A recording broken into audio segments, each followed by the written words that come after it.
ওকে, আমরা যে লেকচারটি দেখবো আজকে সেটি হচ্ছে determination of flame retardant, flame retardant, flame resistance of fabric, flame resistance of fabric, অর্থাৎ আগুন প্রতিরোধী বা আগুন নির্বাপক ফেব্রিক সমূহ এবং তাদের টেস্ট মেথড সমূহ সম্পর্কে আলোচনা করব আজকের এই লেকচারে। তো যেহেতু এটা textile testing and quality control, তো আমরা টেস্টিংটা জোর দিব। ফ্লেম রিটার্ডেন্ট কিভাবে হচ্ছে সেটারও মেকানিজম আছে, বাট এটা ফ্লেম রিটার্ডেন্ট কি না এই টেস্টটা আসলে আমাদের বেশি জানাটা জরুরি। ওকে, আমরা শুরু করি। তো তোমরা দেখতে পাচ্ছ হয়তো সবকিছু। এখানে আমরা দেখতে পাচ্ছি দুটো ছবি। কি দেখতে পাচ্ছি যে একজন ফায়ার ফাইটার একটা ড্রেস পরে আগুনের সামনে দাঁড়িয়ে আছে, অন্যদিকে আরেকজন একটা ফেব্রিকে আগুন ধরিয়ে দিচ্ছে, ফেব্রিকটা আগুন ধরছে কিনা। তো আলটিমেট আমাদের টার্গেট সেটাই, যে একটা ফেব্রিক কতখানি ফ্লেম রিটার্ডেন্ট বা ফ্লেম রেজিস্ট্যান্স সেটি খুঁজে বের করা এবং সেটি টেস্ট করা। তো তার আগে আমাদের কিছু টার্ম সম্পর্কে জানা উচিত। প্রথমেই বলা হচ্ছে ফ্ল্যামেবিলিটি। তো ফ্ল্যামেবিলিটি কি? তাহলে এবিলিটিতে আসেই, তার সাথে ফ্লেম যদি যুক্ত করো তাহলে ফ্লেম উৎপন্ন করবে এরকম এবিলিটি, তাই না? তাহলে কি কি কি এবিলিটি, তার কি করবে সে? বলা হচ্ছে flammability is the ability of a substance to burn or ignite or causing fire or combustion. The degree of difficulty required to cause a combustion of a substance is quantified for fire testing. তাহলে যেটা, যে বস্তুটা যত তাড়াতাড়ি পুড়ে যাবে তাহলে সেটা তত বেশি কি ফ্লেমেবল, ফ্লেমেবল নট রেসিস্ট্যান্স, তাহলে সেটার ফ্লেমেবিলিটি বেশি। আর যেটা তাড়াতাড়ি পুড়বে না তাহলে সেটা ফ্লেমেবল না, সেটার ফ্লেমেবিলিটি কম। ক্লিয়ার? যে কাপড়টা তাড়াতাড়ি, যে সাবস্টেন্সটা পুড়ে যাবে তাহলে সেটা ফ্লেমেবল, আর যেটা পুড়ে যাবে না তাহলে সেটা ফ্লেমেবল নয়, তাহলে সেটা কি ফ্লেম রেসিস্ট্যান্স। ওকে, তাহলে ফ্লেম রেসিস্ট্যান্স বলা হচ্ছে flame resistance is defined as TM, বলে the property of a material whereby flaming combustion is prevented when a terminate or inhibited flowing application is known as flaming or non-flaming source of ignition with or without subsequent removal of ignition source. তাহলে যে কাপড়টা কি করছে, এই ধরনের আগুন ধরছে না, সহজ বাংলা মোদ্দা কথায় যদি বলি, তাহলে সেটা রেসিস্ট্যান্স, তাহলে সেটা ফ্ল্যামেবল না, তাহলে সেটাই flame resistance. So flammability of the textile is important contribution in CD injuries of loss of property. তো খুবই দরকার আমাদের যারা দৈনন্দিন জীবনে বিভিন্ন রিস্কি কাজ করে থাকে, ফায়ার ফাইটারদের জন্য, সবার জন্য আমাদের। তো ফ্লেম রেসিস্ট্যান্স এবং ফ্লেমেবিলিটি নিশ্চয়ই বুঝেছি। একটা হচ্ছে কত তাড়াতাড়ি পুড়ে যায় সেটি হচ্ছে ফ্লেমেবিলিটি, তার অপর পৃষ্ঠায় রয়েছে সেটি কত কম অর্থাৎ পুড়বে না এরকম, সেটাকে আমরা বলি ফ্লেম রেজিস্ট্যান্স।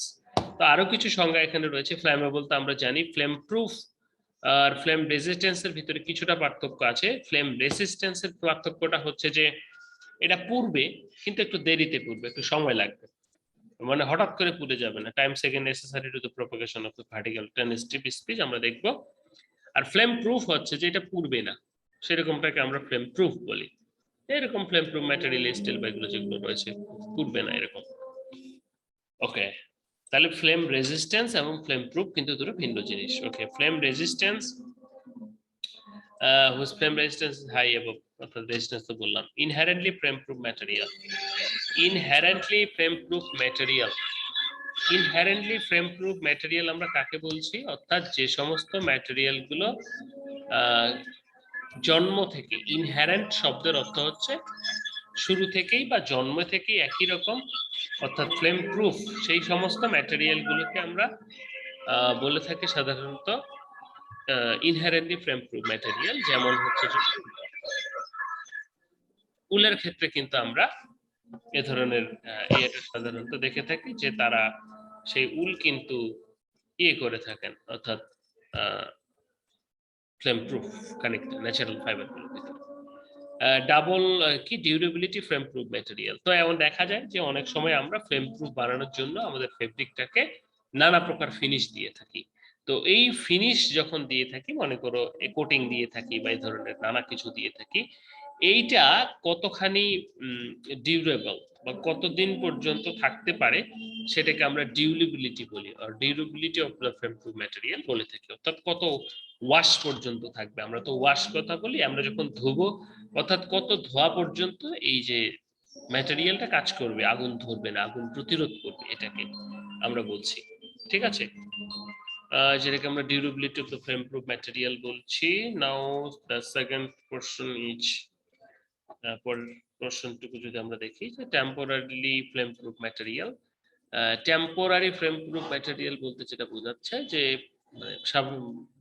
মানে কিছুক্ষণের জন্য পুড়ে না, বাট আলটিমেট সেটা পুড়ে যায়, ঠিক আছে, সেটাকে আমরা বলছি টেম্পোরারি ফ্লেম প্রুফ ম্যাটেরিয়াল।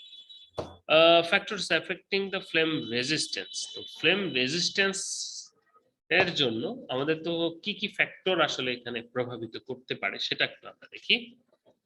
তো সংজ্ঞা অনেকগুলো দেখলাম, এবার একটু ফ্যাক্টরস অ্যাফেক্টিং ফ্লেম রেজিস্ট্যান্স, অর্থাৎ ফ্লেমকে রেসিস্ট করবে এটা কেন হবে বা কিভাবে হতে পারে, কোন কোন ফ্যাক্টরস রয়েছে। বলা হচ্ছে ফাইবার কন্টেন্ট, ফাইবার একটা গুরুত্বপূর্ণ উপাদান, অর্থাৎ কি দিয়ে তৈরি হচ্ছে। বলা হচ্ছে cellulosic fibre such as cotton, flax, viscose, rayon gives low flame resistance, মানে পুড়ে যায় তাড়াতাড়ি, low flame resistance। অপরদিকে wool fabrics are difficult to ignite, অর্থাৎ উল কিন্তু পুড়ে না সহজে। Nylon and terylene both thermoplastic fibre sink from the flame and tend not to ignite। এই ধরনের গুলো সাধারণত সিঙ্ক করে কিন্তু একটু ধীরে, মানে কুচকে যায় কিন্তু একটু পরে পুড়ে। তো ফাইবারের কারণে কিন্তু তাহলে আমরা যদি ফ্লেম রিটার্ডেন্ট ফেব্রিক বানাই তাহলে আমরা নিশ্চয়ই উল দিয়ে বানাবো প্রাকৃতিক ফাইবারগুলোর ভিতরে, তাই না। টাইপ অফ ইয়ার্ন, এছাড়া ম্যানমেড ফাইবারগুলোর ভিতরে যদি আমরা বলি যেমন কেভলার, নোমেক্স, এরা সাধারণত ইনহারেন্টলি ফ্লেম প্রুফ বা তাপমাত্রা দিলে এগুলো দিয়ে সাধারণত বানানো হয়, তাপ দিলেও কিছু হয় না। টাইপ অফ ইয়ার্ন বলা হচ্ছে for all practical purpose yarn structure itself does not affect the flame resistance of a fabric। অবশ্যই করবে না কেন, এখানে করবে না বললেই তো হবে না, অর্থাৎ কোথায় গেল টাইপ অফ ইয়ার্ন। তারপরে যদি বলা হচ্ছে যে ফেব্রিক স্ট্রাকচার, দেখো টাইপ অফ ইয়ার্নের কথা বলা হচ্ছে সব ক্ষেত্রে করে না, বাট করে। তোমাদের এর একটা উদাহরণ দেই, মনে করে একটা টাইট দড়ি, টুইস্ট দেওয়া দড়ি খুব, আর একটা হচ্ছে যে একটু লুজ টুইস্টের দড়ি। তো দুটো দড়ির ভিতরে যদি আগুন লাগাও তাহলে নিশ্চয়ই তোমার যেটা লেস টুইস্ট মানে কম টুইস্ট সেটা আগে পুড়ে যাবে। এটার উদাহরণ হচ্ছে দুটো সলতে, এক সলতেতে ওই যে আগে তো কুপি দিয়ে পড়াশোনা করতাম, তো কুপির সলতেটা যদি একটু ঢিল হয় তাহলে তাড়াতাড়ি পুড়ে যায়, আর যদি টাইট করে লাগানো হয় তাহলে কিন্তু পুড়ে না। সো টাইট হলে কিন্তু সেই ক্ষেত্রে একটু আমাদের রেসিস্টেন্স হয়ে থাকে, ওকে, মানে পুড়তে সময় লাগবে। ফেব্রিক স্ট্রাকচার বলা হচ্ছে যে the flame resistance of a fabric appears to be largely independent in the manufacturing process by which it has been made, weaving, knitting, twisting, lace making, fiber bonding, felting, etc. তো এই যে স্ট্রাকচারটা এটাও কিন্তু depend করে, ঠিক আছে। তো এইটা যখন টাইট হবে তো সেই ক্ষেত্রে এটা যখন টাইটলি হবে সেই ক্ষেত্রে এটি মানে পুড়তে একটু সময় লাগবে। তো ফেব্রিক স্ট্রাকচারটা যদি লুজ হয় তাহলে তো পুরপুর করে পুড়ে যাবে। ফেব্রিক ওয়েট বলা হচ্ছে যে for fabric which propagate flame is have been found flame resistance related to their weight as well as their fiber content। তো অবশ্যই the heavier fabric the higher will be the flame resistance। আমরা কি করি যখন আগুন ধরে তখন বস্তা দিয়ে ঢেকে দেই না, ওই যে পাট ভেজা বস্তা দিয়ে ঢেকে দেই না, অর্থাৎ এই বস্তাটা শুকাতে হবে তারপর আগুন ধরতে হবে। ফর এ গিভেন তো ওয়েটেড ম্যাটেরিয়াল অর্থাৎ ওয়েটেড ফেব্রিকে মানে ধীরে ধীরে আগুন ধরে বা দেরি হয়। For a given fiber, the flame resistant rating of a fabric has been found to the directly proportional to the ounce per square yard। বলা হচ্ছে ফ্লেম রেসিস্ট্যান্স রেটিং সাধারণত আমরা দেখি ডিরেক্টলি প্রপোর্শনাল এটার ওজনের সাথে, weight in ounce per square ইয়ার্ডের ওজনের সাথে সরাসরি প্রপোর্শনাল। সো যত বেশি হবে ওজন এর সম্ভাবনা তত কম হবে। মেকানিজম অফ কম্বাশন, এখন তো আমরা টার্মস গুলো দেখলাম, ফ্যাক্টর গুলো দেখলাম যেগুলো বা যেগুলোর কারণে আমাদের সাধারণত হয়ে থাকে, কি হয় যে আগুনটা ধরবে কিনা বা ফ্লেম রেজিস্ট্যান্সিটা আসবে কিনা সেটা হয়ে থাকে, সেটা আমরা অ্যানালাইসিস করি। এখন একটু আসি, একটু মেকানিজমটা বোঝা দরকার যে আগুনটা কেন ধরে।